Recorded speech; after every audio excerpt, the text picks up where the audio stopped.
me encanta esta situación del tema práctico porque pues yo desde que empecé con el budismo hace muchos años, para mí me he vuelto no sé cómo decirlo, hambriento, digamos, de tratar de encontrar en el Dharma y aplicarlo de inmediato. ¿Esto sirve? Ok, vamos a ver cómo lo aplico. Y este tipo de reflexiones me sirven mucho. Yo incluso les recomiendo algo que a mí que me ayuda mucho, es tomen un tema y reflexionenlo por un mes, por 2 meses. Véanlo desde otros aspectos, es como una obra de arte, como verlos por otro lado, por el ámbito, por acá. Entonces, para mí este hecho me entusiasma mucho y además les agradezco, les digo, cuando pasa esto. Otro, ¿cómo se llama? Punto que también me emociona estar en Cuernavaca, y se los voy a decir a modo de chisme. No sé si sea chisme o sea positivo, pero bueno, ya ni me acuerdo bien, pero Cuernavaca habla muy bonito de ustedes, de todos ustedes, hablan hermoso. Es más, yo voy a Londres a juntas y eso, y me toca hablar con la gente allá y se acercan conmigo y me dicen, oye, ¿qué significa Cuernavaca? Porque oímos tanto de Cuernavaca. Y yo, pues es la ciudad que capturó la primavera. Yo les digo, güey, que es donde vivía Maximiliano. Ya no sabía ni. Empecé a leer un poco más para explicarles, pero están enamorados de Cuernavaca, que les voy a decir quién es. Subuti está enamorado. Me toca a mí a verlo porque es el presidente del centro de Londres. Entonces a veces nos reunimos. ¿Cómo habla de Cuernavaca? Qué hermosura Cuernavaca. Yo ya me voy, me encanta y eso. Y no nomás Subuti, Prañamanas, que es un gran amigo mío que estuvo allá con ustedes también. No, están tan inspirados por Cuernavaca, impresionante. Entonces yo la verdad, pues yo sí digo, uy, no, pues a mí yo he estado en ese centro, no he estado físicamente, pero he estado, ¿cómo se llama? Vía Zoom, ya es mi segunda vez y estoy muy contento. Entonces para mí me entusiasma mucho y quiero decirles, es un honor de estar con una sangha tan hermosa, tan vibrante, tan llena y que deja tan buen sabor, tan bonito efecto en otras personas cuando vienen para acá y hablan de ustedes, de la sangha de Cuernavaca. Así que para mí es un gran honor estar con ustedes y estar atentos aquí, estar atento a ustedes y poder compartir muy poquito de mi experiencia budista y de pues de esta vida de miembro de la orden que he estado llevando a cabo por estos años, ¿no? Entonces, bueno, la reflexión, lo que quisiera hablar, le comentaba yo a Mañonita, que una de las cosas que a mí me llama mucho la atención y esto les voy a decir, me inspiró, es hablar sobre qué es budismo, pero no voy a hablarles, obviamente no tengo ni el tiempo ni el expertise para poder decirles, oye, bueno, yo soy un catedrático. No, les voy a hablar un poquito de lo que yo percibo o de lo que con el tiempo he tratado de reflexionar de qué es el budismo. Les voy a decir que esta pequeña charla de reflexión sobre el budismo tengo muy buenos amigos en Panmaloca, que Claudio conoce muy bien allá. Claudio allá, era la estrella, Claudio, todavía lo recuerdan y se acuerdan mucho de él. Y tengo un muy buen amigo ahí en Panmaloca y me decía la otra vez, estaban platicando sobre los retiros de ordenación.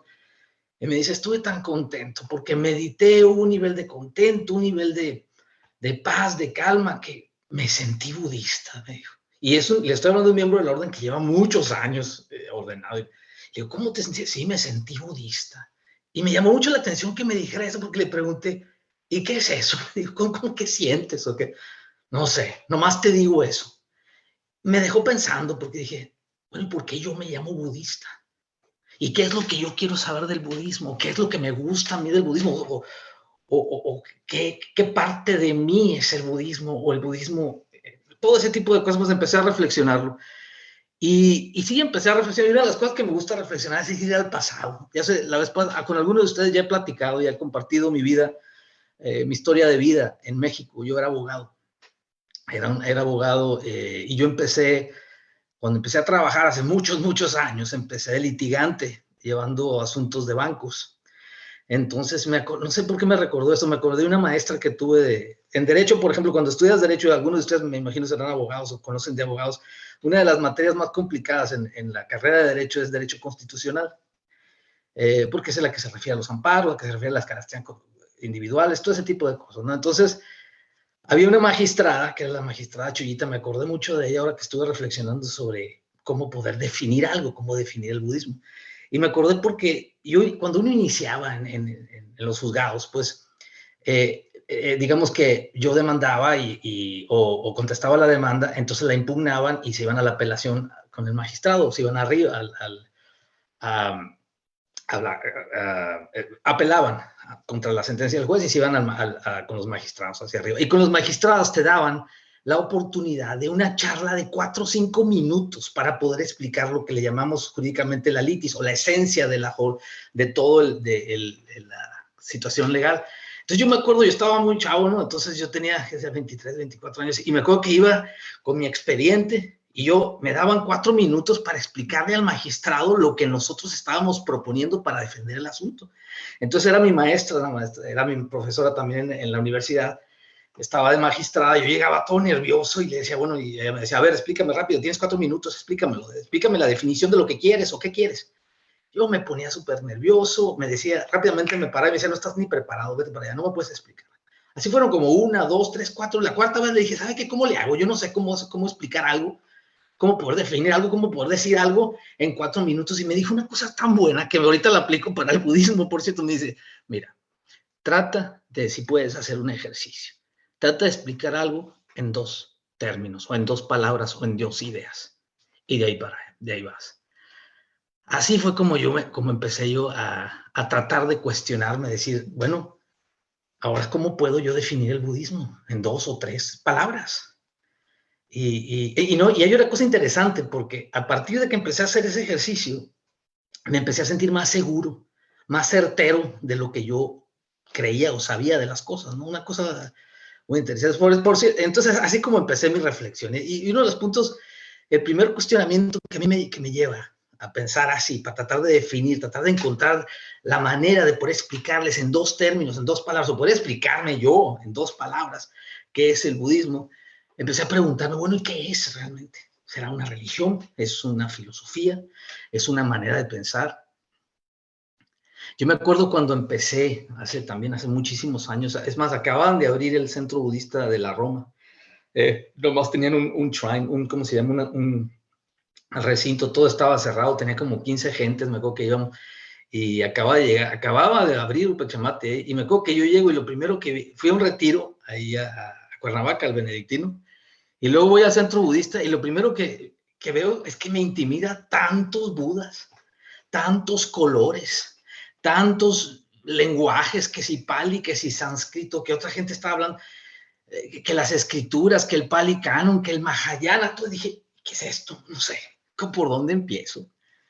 Se me hacía muy difícil, se me hacía muy complicado,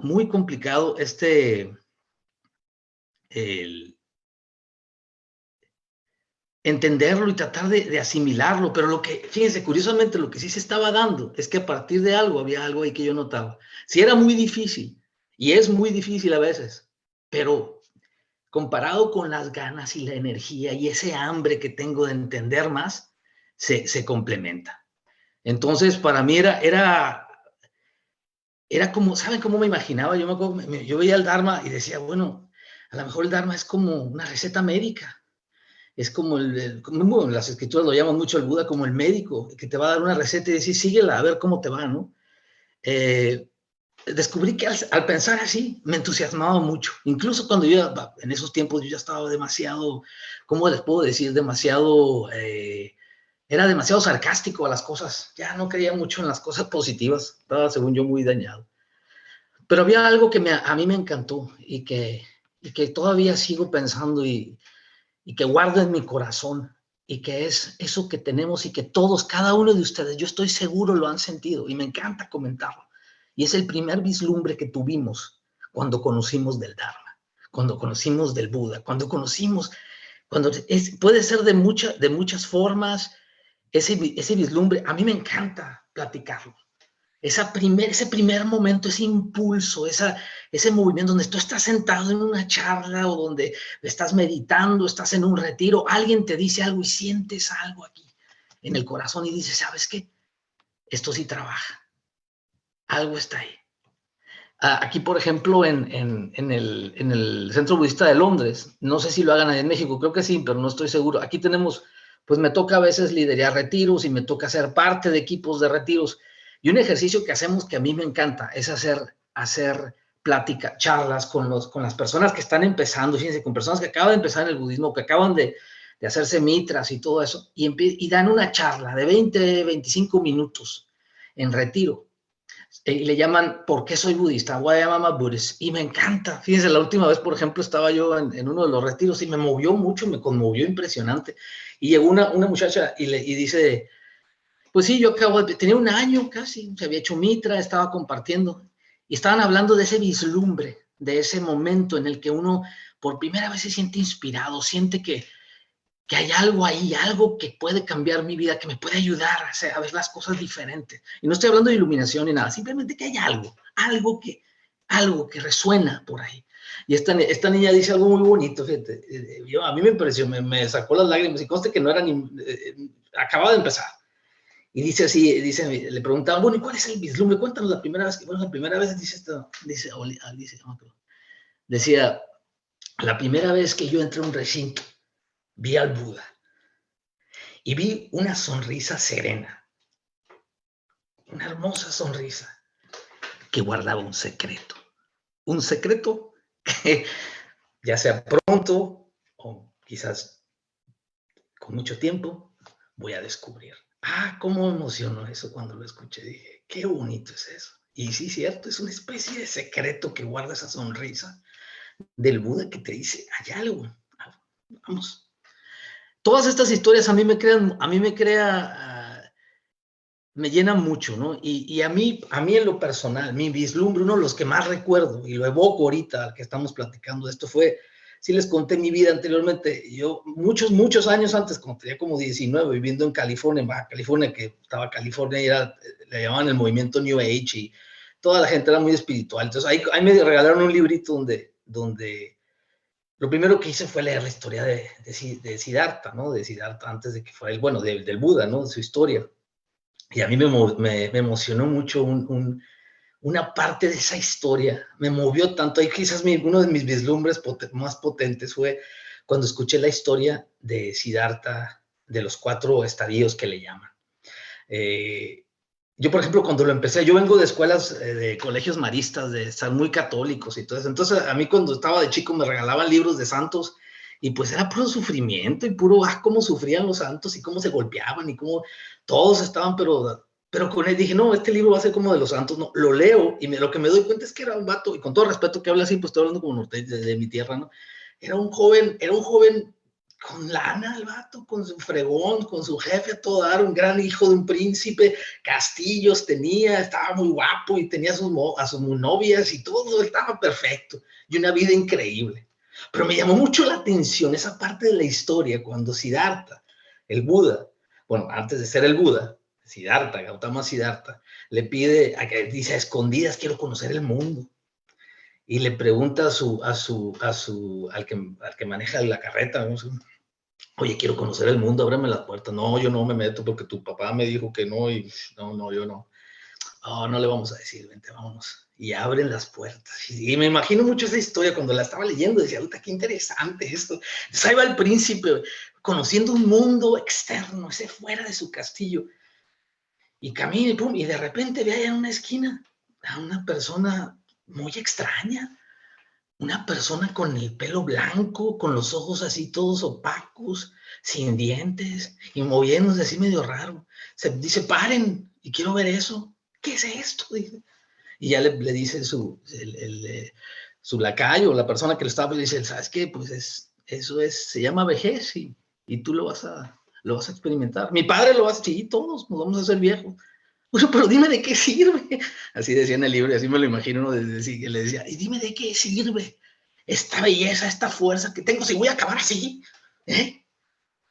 Entonces se va triste el Siddhartha de nuevo al castillo. El primer estadio dice, no, pues está gacho, ¿no? Dice, está en el castillo. Y dice la segunda, bueno, vamos a darle otra oportunidad, y vamos afuera, ¡boom! Y se van, y van caminando en el castillo, y van caminando, ya iba un poco apagadón, no estaba tan entusiasta, y ven una esquina ya en un callejón, a una persona vomitando, enferma, tirada, toda con temperatura. ¿Qué pasa aquí? Dice, él nunca había visto eso, porque en el castillo su padre, el rey, le cuidaba de que todo fuera bello, todos fueran sanos, no pasaba nada. Y ahí estaba frente a una persona que estaba enferma, que estaba vomitando, que se sentía horrible.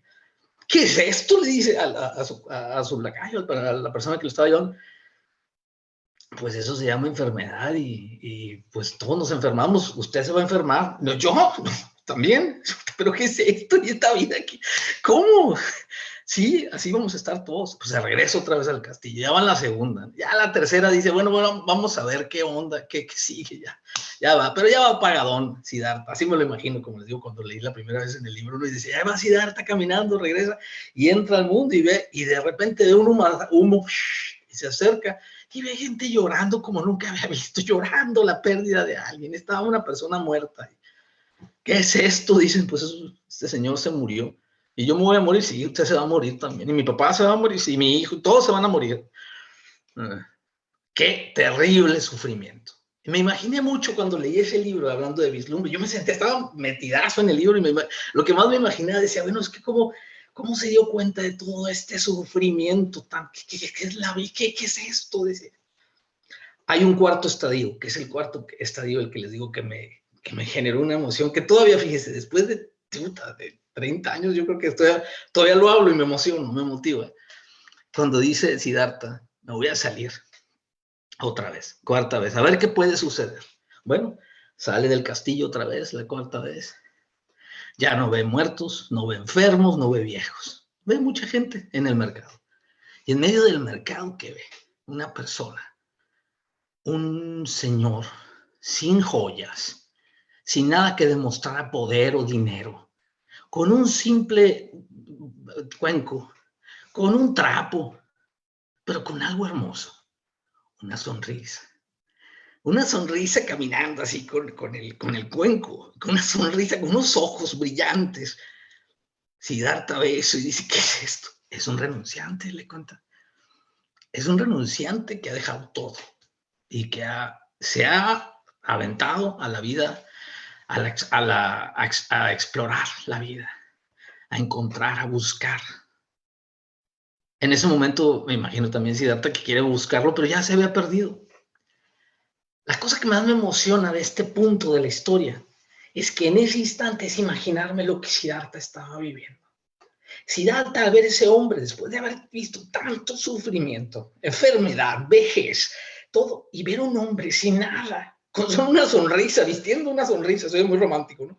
Vistiendo esa sonrisa serena, le enseñó, le dijo, así me lo imaginé, y así lo sigo pensando mucho, y pude imaginar que había posibilidad, que había algo más de esto que veía, de este sufrimiento, algo más allá, algo más hermoso, algo trascendente, algo que trascendía ese egoísmo, algo increíblemente bello, fuerte, potente, como ustedes lo quieran describir, que incluso más allá de la muerte. Eso para mí, leer ese pedazo para mí me causó, me hizo un vislumbre, me emocionó eso tanto. Lo sentí mucho, por ejemplo, sentí que decía yo, ¿y qué hacer para darle continuidad a eso? Para poder realizarlo. Obviamente la historia pues ya te cuenta que Siddhartha toma responsabilidad y ¡fum! Se lanza a la búsqueda, se lanza a la selva y ya empieza una súper increíble aventura, ¿no? A mí me entusiasmó mucho eso, me entusiasmó mucho pensarlo y una de las cosas, de los grandes puntos de reflexión que hago hoy y que he estado haciendo casi toda mi vida como budista es cómo darle continuidad a eso. Algo que resonó en mí, que me entusiasma y que me da fuerza para poder seguir esta aventura de vida, para entender que hay algo más allá, que hay algo más hermoso, más bello, algo que puede abrirse y expandirse increíblemente. Es como empezar ese camino para ir entendiendo el estado de no sufrimiento. No sé, se me hizo muy, muy fuerte, muy bonito, muy potente y sobre todo, como les digo, me entusiasma para poder entender y tratar de seguir reflexionando y viendo cómo le puedo dar continuidad a ese vislumbre que tuve. Y así lo hago mucho con las clases que doy o las personas que me preguntan. Lo primero que les pregunto es cómo fue tu conexión con el budismo primeramente. ¿Qué te prendió? ¿Qué te encendió? ¿Qué te hizo decir esto sirve, esto me lleva, esto me llena? Algo pasa. Ahora, ¿qué hacer? Ahí viene la cosa. Como sabemos, Pues en el budismo desde sus inicios, de acuerdo con la tradición registrada en el Canon Pali, pues uno de los primeros discursos del Buda fueron las 4 nobles verdades. La vida que conlleva el sufrimiento, el origen del sufrimiento, el cese del sufrimiento, el camino para lograrlo, el óctuple noble sendero. Ahí te lo daba ya, bueno, ok, que el óctuple noble. Y del óctuple noble sendero, pues que encontramos la comprensión correcta, un pensamiento correcto, la palabra correcta, la acción, la ocupación correcta, el esfuerzo correcto, la atención correcta, la meditación correcta. El camino se me hace increíble, interesante y me encanta estudiarlo, pero hay algo que a mí me gusta mucho, que lo resume a veces, esto es desde mi muy personal perspectiva, ¿no? Que es una forma en que la traducción, que resulta fascinante para mí, por ejemplo, que es cómo de alguna manera hay otra forma de observar el sendero, y es a través de esta fórmula que es Sila, Samadhi y Prajna, ¿no? En cierta forma podríamos definirlos como los principios, los 3 principios del sendero budista: Sila, Samadhi y Prajna. Sila, que viene siendo la ética, Samadhi, meditación, y Prajna, sabiduría.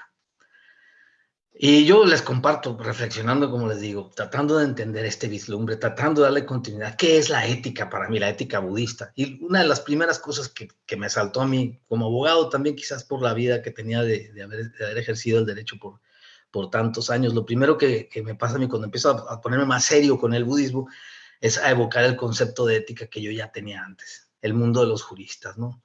Que la ética jurídica, pues estamos hablando de que uno tiene que atender a una norma específica que va a regular la conducta de un individuo, y si éste genera el supuesto normativo opuesto o no la cumple, ¿qué es lo que sucede? Pues se genera una coacción. Así me lo imaginaba la ética, ¿no? Decía, bueno, pues así es, ok, reglas, hay que seguir reglas. O como, por ejemplo, con los cristianos, con mi background, ¿cómo se dice? Yo era católico, y con lo católico y los pecados y lo malo, pero cuando te das uno cuenta de la ética, en cuanto a la ética budista, sobre todo cuando uno la quiere aplicar en la vida práctica, encontramos que la ética budista es diferente, ¿no? Que es, por ejemplo, para mí, yo a veces pienso, por eso me gusta mucho hablar de estos 3 principios como del sendero, porque a veces pienso que la ética es como una especie de boleto en el cual órale, yo lo compro y me aviento. Un boleto para subirme a ese vehículo divino del Samadhi, ¿no? Y estar atento a cuando se empiezan a abrir lentamente esas puertas, esas ventanas de sabiduría, ¿no? Una de las cosas que me doy cuenta de definir budismo, de reflexionar acerca de ese vislumbre, de darle seguimiento a eso, es una frase que a mí me encanta, y es: hay que tomar responsabilidad. Hay que tomar responsabilidad. La ética budista, como sabemos, está basada en el cultivo de estados mentales hábiles, como le llaman, es el nivel estado mental, del nivel del estado mental, así es como emergen nuestras acciones. Y según la tradición budista, que me encanta eso, y desde el punto de vista más bien budista, pues no son acciones ni buenas ni malas. Tenemos lo que ya comenzó, y muchos de ustedes ya lo saben, las acciones torpes, que tienen su raíz en la avaricia, en el deseo egoísta, en el odio, en la avidez, en la confusión mental, en la ignorancia. Y vienen las acciones hábiles, que se basan en la amabilidad, en la claridad, en la calidez, son motivadas por el amor, por la comprensión, por la bondad, ¿sí? Yo me di cuenta, una de las cosas, cuando reflexionaba, cuando empecé a estudiar un poquito y a ponerle más atención a qué era la ética budista, me di cuenta que el ejercer o que llevar a cabo acciones hábiles, además de darte una certeza, de hacerte sentir seguro, me expande, me hace grande, me hace sentir grande, y las cosas que me afectan se hacen pequeñitas y expanden. Y lo veo con muchos ejemplos, el hecho de que es como que las impregnas de amor y de calidez cuando estás todo apagado, tienes conflicto. Por ejemplo, ahorita andaba muy acelerado con varias cosas que hacer, cerramos un retiro en la mañana y todo eso, y alguien se acercó conmigo y me dijo: oye, ¿me puedes explicar qué es esto de la meditación? Y yo dije, en mi mente, no, pero ¿cómo? Pues estoy muy cansado, y además, no. En el momento empecé a hablar, y compartimos, y me sentí expandido, me abrió todo, se me quitó el cansancio, y solo fue por haber dicho, ¿sabes qué? Sí, ok, vamos platicando, a ver, ¿cómo va tu meditación? Y ahí te va lo que yo pienso. Entonces me di cuenta que las acciones, para mí, en esa manera, lo que hacen es como se llama, expandirte, las acciones hábiles y las torpes. Y eso le da mucha potencia a eso que le llamo de tratar de darle seguimiento, de realizar ese vislumbre. Entonces, para mí eso ha sido, y otra de las cosas también que a mí me pasa mucho como budista, que es un placer impresionante cuando uno se va dando cuenta que ya las cosas éticas caminan solitas. Es como el latido del corazón. Yo no tengo que estar pensando, late corazón, pues no, ya camina solo. Ya solito, por ejemplo, vienen en el verano, sobre todo, viene mucha gente de México para acá, para Europa, ya ves cómo le hacen, pues, ay, te voy a hablar, allá está fulanito, vamos a saludarlo, y me invitan una cerveza o un vino. Y la verdad no tomo vino ni cerveza, no por santo ni por nada, es porque me encanta meditar en las mañanas. Y sé que si me tomo un poquito de alcohol, lo que va a pasar es que me va a afectar mi práctica y no quiero eso yo. Entonces para mí es un placer porque digo, no, pero no porque, sí, me gustaría, pero para mí ahorita ya mi prioridad es esa, la meditación de la mañana. Entonces me llama mucho la atención eso, para mí es un placer. Otra de las cosas es, como les digo, da certeza, da confianza. Cuando uno empieza a conectar con eso, cuando empieza a conectar. Mayunita debe saber y conoce perfectamente a Ratnagocha, es mi preceptor, y en todas las charlas yo hablo de él. Él, para mí, es un señorón y es un tipazo. Y mucha gente me critica aquí, me dice, ya deja de hablar tanto de tu preceptor, parece tu papá o tu tío o tu terapeuta. No, para mí es una inspiración de señor. Cuando yo lo conocí, por ejemplo, cuando yo empecé a hablar con él, me empecé a dar cuenta que lo que él era personificaba la ética. Era tan natural su manera de ser, en conexión con los preceptos, que a mí me impresionaba. Yo me acuerdo que decía en mi mente, decía, yo quiero ver lo que él ve. Ahí les va nomás una rápida que sea. Cuando te sentabas a platicar con él, sentías que estaba presente. Sientes que está presente. Aquí viven a distancia ahora. Cuando te dice, hey, ¿cómo estás? Uy, sentía, ¿no? Precioso. Y para mí esas son de las cosas que a mí me inspiran, porque yo digo, estoy viendo cómo puede uno realmente personificar, cómo puede uno aterrizar, cómo puede convertirse, cómo puede integrar eso en su psique de la ética, de la conexión. Otra de las cosas también que me doy cuenta y que he aprendido mucho como budista, y la hice mucho en y especialmente esto es nuevito, me acaba de pasar ahora en febrero. Me di cuenta también una de las cosas que a mí me pasaba mucho, que yo no sé cómo le llaman, lapidarse, o no sé, porque sí, me doy cuenta cuando hago algo que no va en conexión a mi ética budista, lo mal que me siento y lo mal que me trato. Y es ahí donde también tiene uno que trabajar el cariño y el amor, porque también uno se da cuenta de que ya uno se vuelve más sensible a las cuestiones éticas. A mí me pasó algo mucho, y se los hago como una confesión, porque me la paso confesándolo, porque qué fuerte me pasó. Fíjense, en febrero yo vivo en un centro de retiros, estamos a 20 minutos del pueblito. Yo a veces me imagino que donde vivo es como una especie, como Guamúchil, como Sinaloa de Inglaterra. Es un estado que estamos así como de acá del sur. Y pues hagan cuenta que yo estoy trabajando, y un vaso con agua, pum, se cae al suelo. Y se quiebra, y se quedan los picos así, los cristales así, ¿no? Y yo no sé cómo lo hago, pero me caigo, y mi mano, ¡pum!, se entierra en los cristales, y me corta 2 tendones. Pero eso no era el problema fue la sangre, empezó a salir sangre como regadera. Y yo me acuerdo que dije yo, acá, me salió algo muy extraño, como que mi estado mental se puso muy en choco, no sé cómo estuvo. Lo primero que hice fue limpiar la sangre, ponerme ¿cómo se llama? Amarrarme con unas servilletas o no sé qué en la mano, pero así amarrarme para cortar la sangre. Estaban mis amigos aquí que cada uno estaba trabajando, tres amigos de la comunidad estaban trabajando, y no los quise molestar.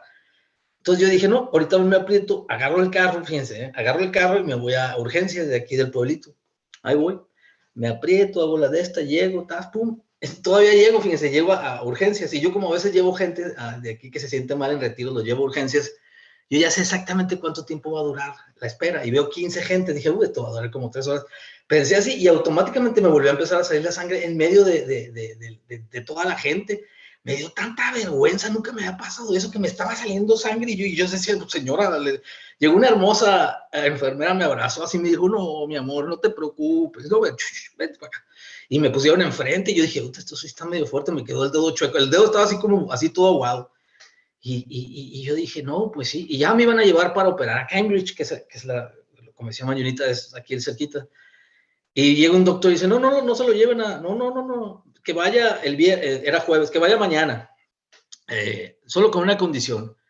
Y se me acerca el doctor y me dice muy serio, me dice, oye, nomás quiero saber una cosa, si mañana te vas a Cambridge y ya te operan, pero ¿hay alguien que pueda venir por ti ahorita? Y fíjense qué hice ahí, por eso le digo que es una confesión. Y yo no sé cómo le dije, Ranabocha me dijo cuando le confesé, dije, a lo mejor es que estábamos en shock. Le dije, sí, dije una mentira ahí. Una mentira que yo no sé. Dije, no. Yo dije, claro, ahorita vienen por mí. Y no era cierto. El carro estaba afuera, iba a llegar. Iba a llegar, ¿cómo se llama? Yo quería agarrar, yo me quería ir de ahí, estaba bien acelerado, me sentía tan limitado, no podía mover la mano con tanto, me daba miedo que se me saliera toda la sangre. Y yo le dije una mentira. No fui ético ahí.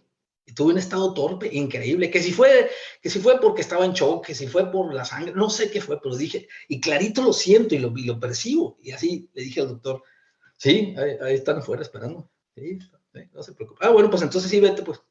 Y me fui, y agarré el carro, todavía puse gasolina, llegué aquí, obviamente me metieron una regañada todos en la comunidad, se enojaron y con toda la razón, hablé con Ranabocha me dijo algo muy impresionante, me dice, no eras tú, era el problema con la gente, llegas a chocar, aquí manejas del otro lado, pues, imagínate andar con toda la mano chueca y sangrante. Bueno, les voy a decir algo, pasaron como 4 meses, dejé de manejar, y para mí no manejar a vivir aquí en este rancho está bien complicado, entonces para bien la meditación estaba bien difícil, no podía mover la mano, no por tanto, no era ni como yeso, es que si la movía el tendón, me operaron, la operación estaba tan delicada que si me movía poquito me iban a volver a operar. Entonces yo estaba bien acelerado, pero saben, sobre todo eso, todos esos problemas, lo que más me dolía y lo que más afectó mi meditación fue empezar a sentirme mal, tan mal por lo malo que había hecho, empezar a lapidarme, a decir, es que estoy mal y como tantos años y todavía sigo diciendo mentiras, pues ¿qué pasa? Pues, toda esta inversión que le he dado. Ahí me di cuenta que había algo que tenía que operar también. Y era algo bien importante. Y era darme un abrazo mental, personal, decir, ok, está bien, amor, ¿me entiendes? Me llamó mucho la atención ese concepto porque sí, venía de un punto de no ética, pero también venía un punto de que también te decía, bueno, ya está bien, ya pasó, ya. Pero lo sentía por dentro, me estaba ardiendo. Ya después, ahorita ya, después de 5 o 6 meses que han pasado, ya me pongo a pensar, digo, bueno, me da gusto. Si algo positivo veo todo esto, es ver cómo si uno consigue continuar trabajando con los preceptos, nuestra mente se vuelve muy alerta y nos dice, hey, épale, aguas con eso. Puede trascender y afectar. Esa fue una historia que tenía. Por eso para mí, les comento, una de las cosas que más aprecio de vivir aquí en Inglaterra y aquí estar en estas condiciones para poder llevar a cabo, para vivir bajo los preceptos budistas, pues a mí me llena mucho. A mí yo siento que ahora, y más ahora que he estado viviendo y en esta vida al 100% budista, me doy cuenta qué importantes son los 5 preceptos. Los 5 preceptos. Importantes, les digo, como puntos de referencia. Como, fíjense, me encanta este punto, los 5 preceptos, no como normas, digo, son para mí, por ejemplo, puntos de entrenamiento que me hacen el músculo espiritual más fuerte. No es una normatividad que regula la conducta a través de lineamientos jurídicos, coactivos, o etcétera, como les comentaba. No, es ese entrenamiento que te activa la constante reflexión. Por ejemplo, aquí lo hacemos nosotros mucho cuando guiamos retiros. Lo primerito que hacemos es decir los preceptos en la mañana y decirlos con ganas y con reflexión y llevarnos a cabo, a entrenarnos, a darnos fuerza. Sí, todo este tipo de cosas, les comento, a mí me ayudaron mucho y por eso les digo que para mí la ética en ese sendero, a modo de reflexión, es una especie de boleto para poder llegar a lo que ya viene siendo el segundo punto que es, o el segundo estadio, o el segundo principio, como lo quieran llamar, que es Samadhi, o es la meditación. Y ya en meditación, otro de los puntos reflexivos, en conexión con eso que hablo desde del vislumbre, y cómo poder saltar, cómo poder integrarme a ese sendero a través de estos 3 principios, como vimos ya de la ética, entra el punto de Samadhi. Y el primer punto de Samadhi que nos lleva, pues, ¿qué es? La meditación. Y también mucha gente me pregunta, y yo mismo me pregunto, bueno, ¿cuál es la verdadera definición de meditación? De acuerdo al Buda, de acuerdo a Bhante. Y yo encontré una definición que me gusta y que la he seguido, la sigo rumiando en mi mente cuando hablo de meditación.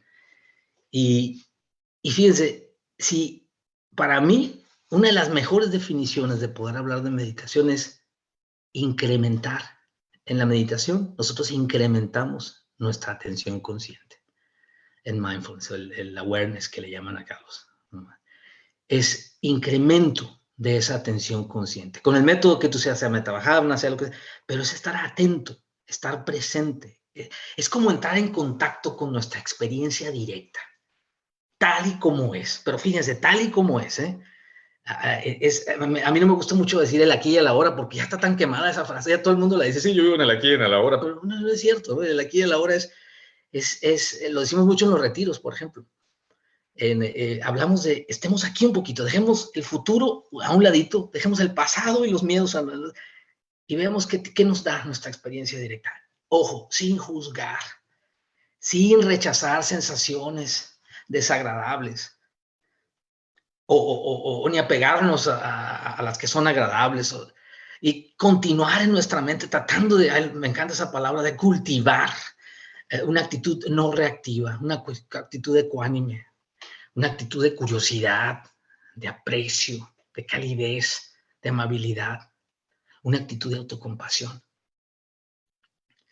A mí me llama mucho la atención la teoría en cuestión de la doctrina budista, cómo te manejan este cuadro de los 5 bloqueos, que le llaman en inglés hindrances. Son esos 5 bloqueos que siempre nos afectan cuando meditamos. Y eso que nos afecta en la meditación, claro, pues deviene, está alineado con todas nuestras acciones, con todo lo que llevamos, entonces lo va caminando. En el momento en que curamos o limpiamos un poquito o aligeramos, no sé si es la palabra para usarla, en nuestra ética, nuestra meditación se mejora, ¿sí? Y a mí me llama mucho la atención porque cuando meditamos, pues nos encontramos con 5, y me encanta que la tradición budista los especifica en 5 bloqueos específicos, ¿no? Que uno es, ¿qué nos afecta cuando meditamos? Pues la avidez de entrada. Ahí está la avidez, las cosas que queremos y estamos moviéndonos y todo eso. Tenemos otra, el opuesto, que es el odio, el repele, el rechazo a cosas que no nos gustan. Después tenemos el otro, ese cansancio extraño que nos genera cuando tratamos de meditar, que nos sentimos apagados, que no queremos meditar, y que no es porque estemos cansados por el día, es que se genera ahí mismo. Y el contrario, pues esa actitud ansiosa de que, ay, que algo va a pasar, tengo que planear, tengo que hacer y tengo que hacer. Y luego la reina, yo le llamo la reina del rey de los obstáculos, que sería la duda. Ah, cómo fría la duda, cómo te afecta, porque sí, a veces logra uno controlar la vida, es controlar el odio, se siente energético cuando hay cansancio y puede pararle un poquito a la neurosis o a la ansiedad. Ay, pero qué feo se siente cuando hay duda. Uy, cuando entra la duda está feo. Pero es algo que tenemos que trabajar y que lo trabajamos, como les digo, incrementando esa atención consciente, estando ahí, advertirla. No la pateo ni la dejo, porque luego viene más grande. No, ahí está, estás aquí, adelante. La única cosa que sí le digo, cuando lo veo como Padmasambhava habla de los demonios y eso, yo lo que digo es, aquí estás y todo, pero pues no vas a manejar todo. Yo sigo manejando, ¿no?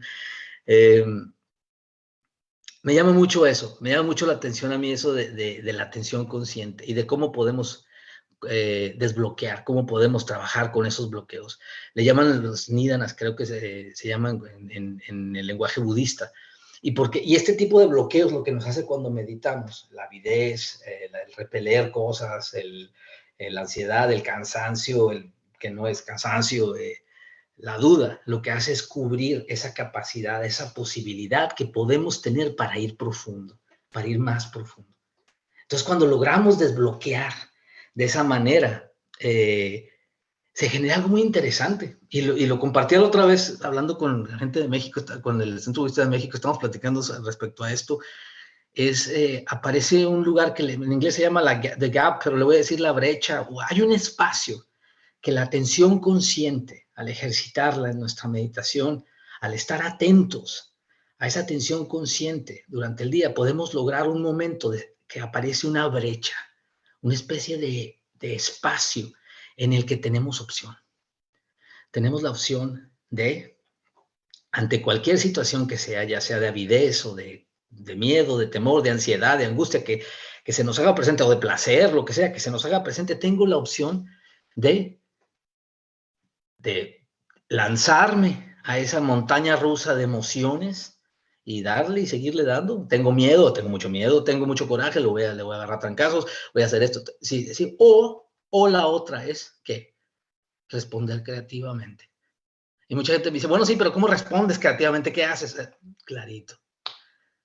Creativamente es con atención consciente, bueno, mismo al utilizarla, pero sobre todo como los comentaba, con los estados mentales hábiles, con amor, con calidez, con respeto. Cura, purifica, ayuda. Me gusta mucho ese principio de que estando en esa brecha o en ese espacio, lo que uno hace es pues reconocer un poquito qué está sucediendo, ¿no? Se hace consciente de lo que está pasando, incluso investiga un poquito si esto me está pasando por esto, pero hay algo que es bien importante, no me identifico con eso, yo no soy eso. Y pasa y automáticamente sucede ese bálsamo de nuestra mediación, de nuestra curación que genera y que hace que sean como nubes, que se empiezan a mover despacito, despacito. Si tenemos la suficiente paciencia y la atención para que pasen y podamos seguir con la visión de que tenemos. Eso en Samadhi, ¿no? Entonces, como les digo, recapitulando un poquito de esta reflexión, de poder definir el budismo, traje estos elementos a la mente, hablar de ese vislumbre que es, que sigue el sendero a seguir, los 3 principios de ese sendero, sila, como les hablaba de la ética, vivir de acuerdo a los preceptos. Ahorita que hablo de la meditación, que es ese incrementar nuestra atención consciente, estar atento a lo que está sucediendo, a nuestra experiencia directa, para llegar al tercer punto, que es bien difícil para mí explicar, comentarlo, y es el de la sabiduría. Me llama mucho la atención porque muchos miembros de la orden por acá, cuando vas a pláticas, charlas, hay una cosa que me llama mucho, que me gusta mucho, que dicen, había un maestro, alguien que me dijo una vez que empezó a hablar de sabiduría budista, dijo, para empezar a hablar de sabiduría budista, vamos a hacer silencio todos. Se quedó callado. Dice, esa es la mejor manera de explicarlo, porque no hay conceptos, no hay pensamientos, no hay nada que esté eso. Me llama mucho la atención en cuestión del sendero, en cuestión de todo esto, cómo lo que sucede es, sí, a través de nuestra ética nos subimos a ese vehículo de la hermosa meditación y se abren esas ventanas, esas ventanas, esas puertas que nos llevan a la liberación. Yo cuando empecé a estudiar budismo, yo me acuerdo cuando yo sabiduría me imaginaba como que tendría que tener el pelo blanco y ser así como un barbón blanco para decir que soy un sabio, lo que fuera. Pero la sabiduría para mí yo creo que es ese sendero, básicamente, no es tanto el cómo sea o lo que sea, es estar atento, receptivo, abierto a eso,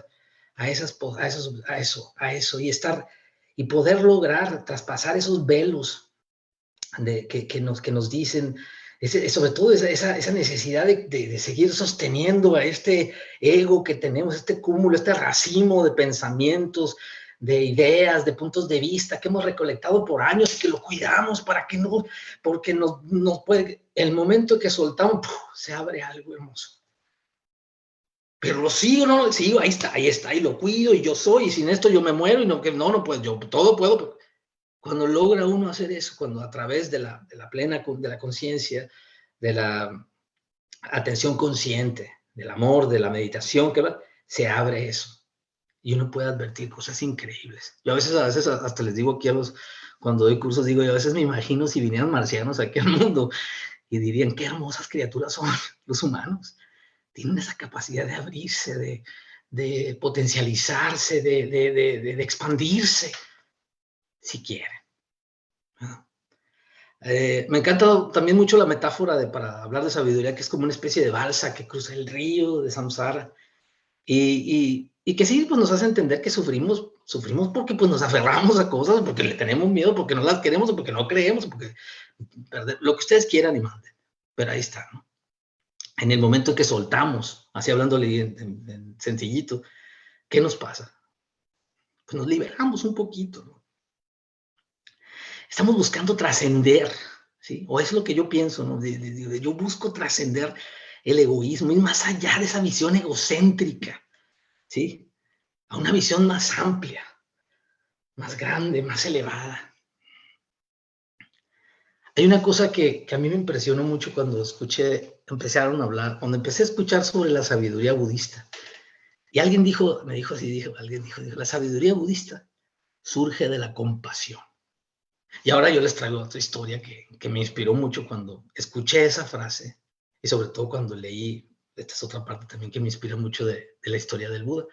Ya estamos hablando del Buda en este momento. Me encanta ese pedazo de historia, me fascina escucharlo, leerlo.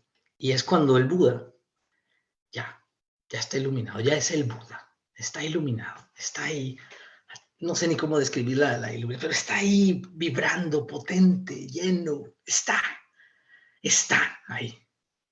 Y de repente entra un pensamiento, un comentario, reflexión en el Buda y dice, hijos, ¿podré yo explicar esto que estoy experimentando a estos seres humanos? Seres humanos que viven enrollados en sus avideces, viven corriendo de temores y angustias, viven dudando, viven con avidez y con una serie de cosas. ¿Podría hacerlo? Yo creo que, no sé. Y en ese momento el Buda dice, pues no. ¿Y qué pasa ahí? Aparece Brahma Sampati, un dios. Podría ser, si definimos y si estudiamos un poquito el concepto de Brahma Sampati, podríamos decir que es el universo que le pide al Buda, al despierto, por favor, enseña, comparte tu experiencia. Y dicen, y eso me encanta de las escrituras, porque dicen que en ese momento lo que hace el Buda voltea y tiene una visión, una bella visión de un océano increíblemente lleno de lotos de distintos colores. Lotos abiertos, medio cerrados, unos incluso enterrados en la tierra, pero lotos, todos.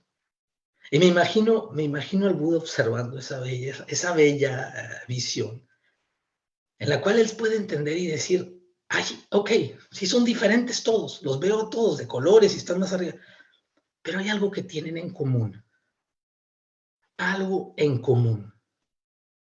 y es el potencial. Ese potencial de crecer, de abrirse, todos lo tienen, todos, absolutamente todos. Y es ahí cuando dicen, cuando este ser despierto, el Buda, se entrega y comienza a enseñar y a compartir su experiencia. A mí me llama mucho la atención este